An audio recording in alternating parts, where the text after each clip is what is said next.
able to identify Kevin Graff, Calvin Reed, Cullum's son David. But we had one individual that we only had partial description of, didn't have really a name. With the help of the media, we put it out into the community, some information that we had. We started getting community tips, and then on January 13th, Andrew Kuchrin was arrested. He was the other one that we identified. What makes this even, it's bad to begin with, but it just makes it even worse, is that some of these individuals that were victimizing these young girls also had children of their own. They were a parent, they were a father. And here they were engaging in something where young girls were just being exposed to something that you, as adults, as an adult, shouldn't even be exposed to. But here these young girls, 10, 13, and 15, were being victimized. You know, recently there's been a lot of talk about human trafficking. You know, the Attorney General's talked about it. Richland County has a new task force. But if you look at human trafficking, it always involves sex. And in a way, this is what this case is about too, human trafficking. Michael Cullum was trafficking this young girl, these 3 young girls, and he was advertising it. And he was using them for his perverted pleasure. And then he had other individuals in our community who was contacting him, and he's doing the same thing. My fear, and the investigators' fear, is that there's more victims out there. That there are other young girls who's been victimized by these 5, and I'm not going to call them men, these 5 monsters in our community being victimized. So one of the purposes of this press conference today is that we want to put their photos out. We want our community to look at them. And if your child had any contact whatsoever with any of these individuals, however they were associated from, through work, through play, through sports, to clubs or whatever, if you've got a young girl, sit down with her and talk with her. Make sure that your daughter hasn't had any inappropriate contact with any of these monsters that we identified here. If your daughter has, then please contact us. You know, these 5 monsters need to be brought to full justice.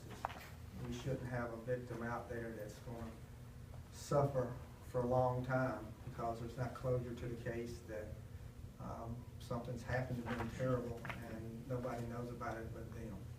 So it's a road to recovery that these victims have to go through, and that recovery can't start unless we start with apprehending that monster that's done such terrible things. So we're asking the community, we're asking those who know these 5 monsters had anything to do with them. If you have a young daughter, talk with her.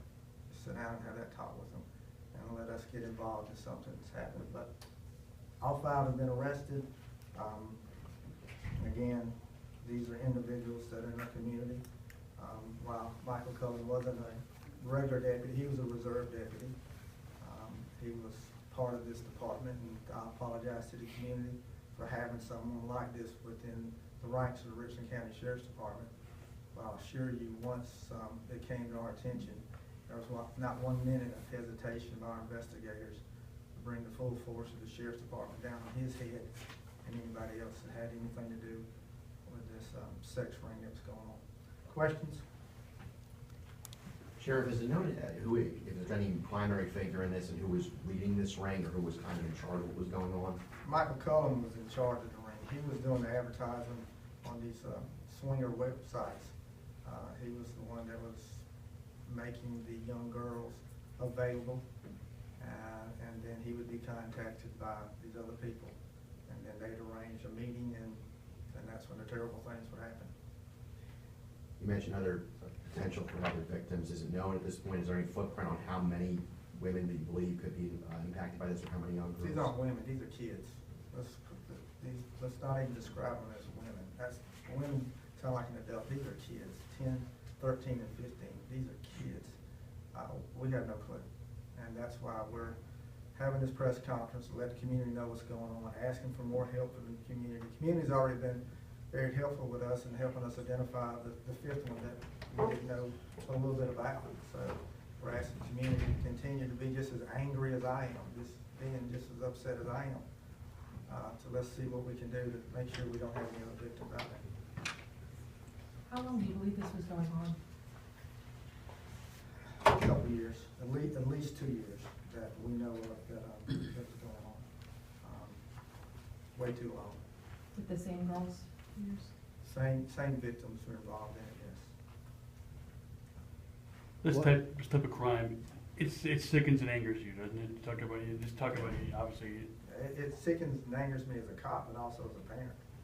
You know, I've got daughters myself, and just to think of an adult doing something like this just makes me mad as a cop, makes it even madder as a parent. And that's why there's no hesitation on us to make sure we do everything that we can to bring him to justice. Was there any prior knowledge that Cullum exhibited signs of suspicious activity when he was with the department? No, he was only here a very short period of time. And again, as a reserve deputy, he volunteered his time, so he wasn't that active with us. Prior military service, there was no red flags that we saw anywhere at all on him. And again, I think that's one thing that's very significant about these monsters who live amongst us is they appear to be normal and just like regular people until they get behind closed doors, and then that's when that monster comes out. And that's just what Cullen and these other four were doing. You know, on the surface, they would just be normal people involved with kids. That's probably one thing that they make themselves available to kids as much as they can through different ways, and that's how they start taking advantage of them. When you say they were posting on this website, did they make it known that they were underage, or did they make them seem older? No, they would put an age that was an older age, but it's very obvious that someone's 10, 13, and 15 years old. You know, a 15-year-old's not going to look like a 25-year-old. I don't care. Even if you dress them up, they're not going to look like that. And it was obvious. And all of these men, all of these monsters knew that these children were underage. They knew it. That's not going to be any doubt whatsoever that they knew in their mind what they were doing. That's what's so sick about it. Could these websites face any kind of consequences for allowing this to happen, not policing that? I don't know. We're looking at these websites again, and it amazes you some of the stuff you see on these websites. It amazes you that some of the stuff that goes on with our community that's just similar nature to what we're talking about today. Make you